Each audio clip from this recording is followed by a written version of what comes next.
Hello and welcome back. My name is Kimberly Carey. I'm the owner of So Sassy Stitcher in Northwest Arkansas. I am working on this Cali mixer wall hanging. And if you watched my last video, I did all of the colors for our cactus, cut them all out, okay? Or showed you how to cut them all out. Now we're working on the white, okay? So I did make a mistake in my cutting. They've got it, if you get this from another quilt shop, your instructions are going to be slightly different. From the Stitch and Snip, which is where I got this one in Garden Valley, Idaho, they have decreased the amount of width on the fabric pieces that you're cutting. And basically what that does is it just helps decrease the amount of waste that we're doing. And so they can get through with less fabric. Okay, they still give you more than enough, but it does reduce that down. So it does a couple of things when we are cutting it. You have to have your pieces a little bit closer together, nice and snug, okay, to get everything in. And I cut two of my pieces 1 inch short. Okay, that was a mistake on my part. So what I did was I used some of my extra fabric that I had set aside for the binding, and I just cut another piece. I didn't have enough for both pieces. And then my short piece will finish out my binding. Okay, I just swapped those. For my last piece that I had, and you can kind of see it here, I just cut 1.5 inch strip and I attached it to one of my pieces. That means that I'm going to have an extra little seam in a few of my pieces. It's really not going to be that big of a deal. It's not going to be that noticeable. Most of it's probably going to be right at the edge. Some of it I may even be able to cut off depending on how the pieces go together. But not a big deal. We can make that work. So for the white, we're going to stack all 6 pieces of the white right sides up. So they're going to get laid out. So you're going to have 20 by 42 inches laid out. Okay, right sides up. And then we're going to put our pieces together. And so this is what it's going to look like. So I have template layout sheet number 1 over here, and I have number 2 over here. You're going to have an extra one of each for this kit because remember we had 3 of those cactus ones. We really are only going to use 2. Okay, I could use a 3rd one over here, but I got to have a 4th one. So it's really not that big of a deal. I'm going to show you a little bit of a shortcut that we can do. So I've got these taped down with painter's tape. Okay, and so what I have done is I have made sure that I have enough, okay, and I split it right down the center, okay? And so you can see they basically cut on those lines. And so I split those apart. And then at this end, I cut here and here. So now I have these 3 pieces, okay? And what I'm going to do is I'm going to push these to the side carefully and not to disturb them too much, okay? And then I'm going to pull this towards me. And then what I'm going to do is I'm going to flip these guys around that I already have cut. I'm going to flip them around like this. Now, I will say, this is going to get a little bit tricky and hard to cut through, okay, with 12 layers of fabric. So you want to make sure that you have a good sharp blade. You can even go to your heavier, bigger rotary cutter. So you may want to go to your 60, okay, your slightly bigger one. Make sure you've got a nice sharp blade on that. I'm just going to make sure that that stays out of the way. My painter's tape got a little bit of dust on it, so it's not wanting to lay real nicely. Okay, so that's one of them. Now I'm going to take my other one and I'm going to flip it around like this. And all I'm doing is I'm lining up these diagonal edges like so, making sure that these edges are also lined up. Okay, now if you have a little bit of room where, you know, it's not exactly straight or whatever, that's okay, because we've got some wiggle room on these pieces. Okay, so now what I'm going to do is I'm going to take my big long ruler and I'm going to cut down the center. And I grab my bigger one because I'm probably going to cut off a little bit of what I already had on there. Okay.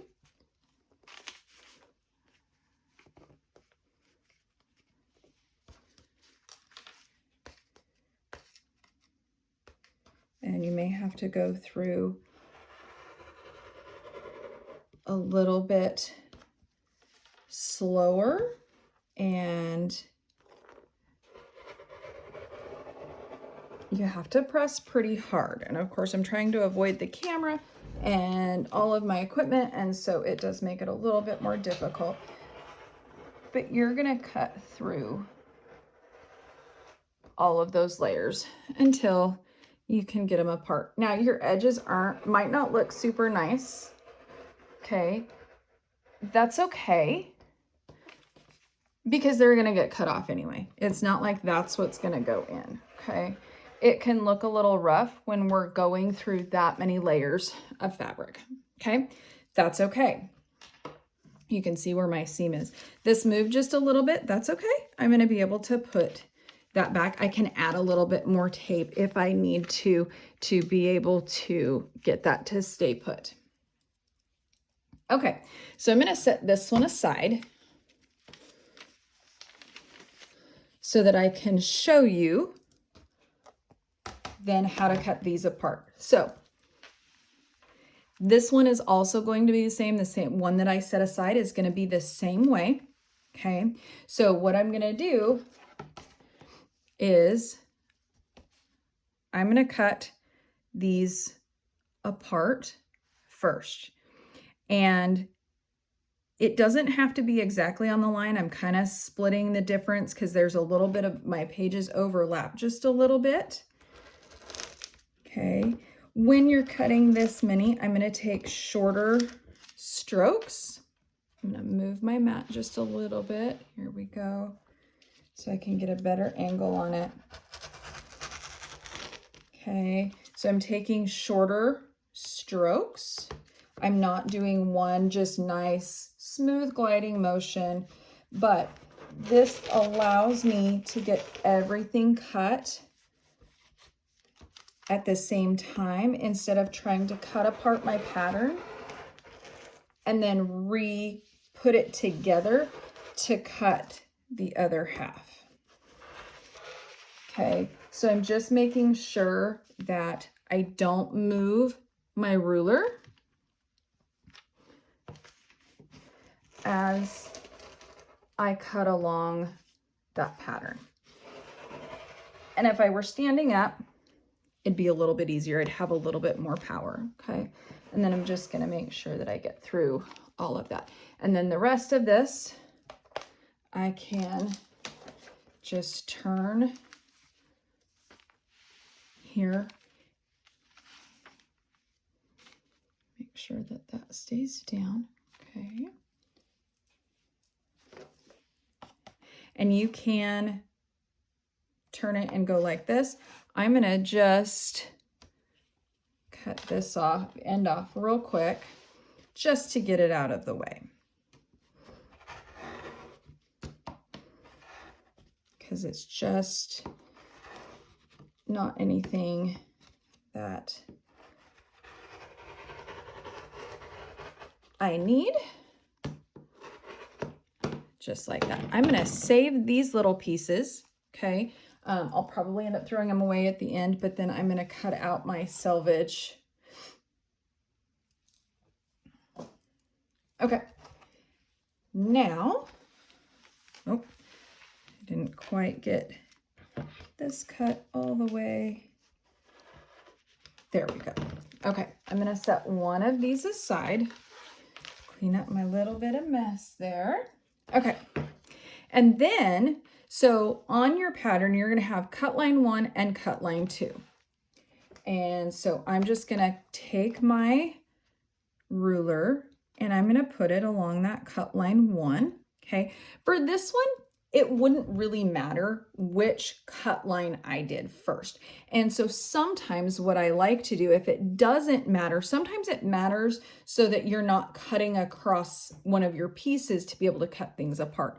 This one doesn't really matter. So what I'm going to do is I'm actually going to do cut line 2 first. And what that's going to allow me to do is keep all of this stable while I cut this one off. And then if I cut this one first and then go over here, this is a much smaller piece, and so it's likely to get wonkier. So what I'm going to do is I'm just going to do cut line 2 first.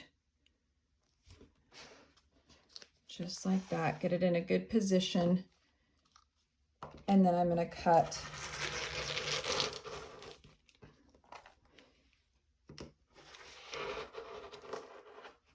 and I didn't get my tape quite right, so I'm cutting through a little bit of tape here as well.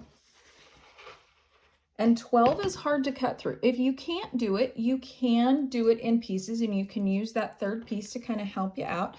But now I have this piece and I'm going to throw a paper clip. You can also throw on a quick clip, okay, to hold your pieces together so that you know what is what. And I'm just going to throw that on there like that, and I'm going to set it aside. And then I'm going to come here and I'm going to cut this on this next line.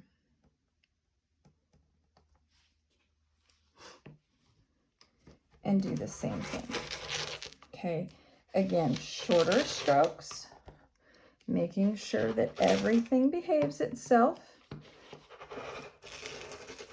the way that I want and doesn't wrinkle or get wonky because I am pushing a lot of fabric. Okay. So now there's only those 3 pieces, so I'm just putting them together.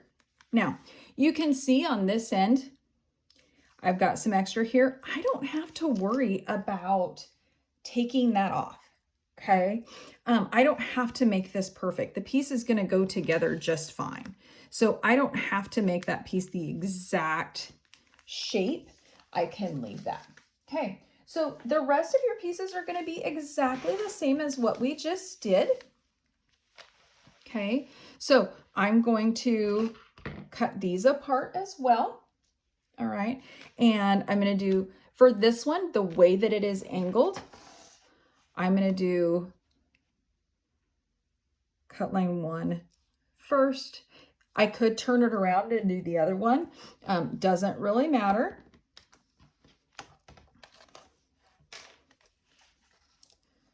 But I'm going to keep what I want to stay nice and stable underneath my ruler.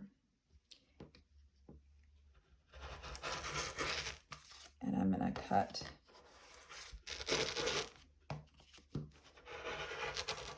that out. Sorry, I'm shaking you around a little bit. There's a lot of force that's needed to get through 12 layers plus a piece of paper. Okay, so just like that. And then I'm going to cut my last one here, and then I will paper clip everything together, and then I'll do the same for the other templates. And that's how we cut the white piece for our A01 section. And I'm going to do the other ones, and then it'll be time to start sewing it all together. I hope that helps you out. If you have any questions, post them in the comments and I'll see what I can do to answer you. Remember that I am not a certified instructor for Judy Niemeyer quilts. I've just done a fair number of them, and so understand how they get put together and what to do and some shortcuts for them. Mostly thanks to the Stitch and Snip. They do a really great job, and I hope that you have some success in your quilting, and can't wait to see pictures of them in the comments. Have a great night and happy quilting.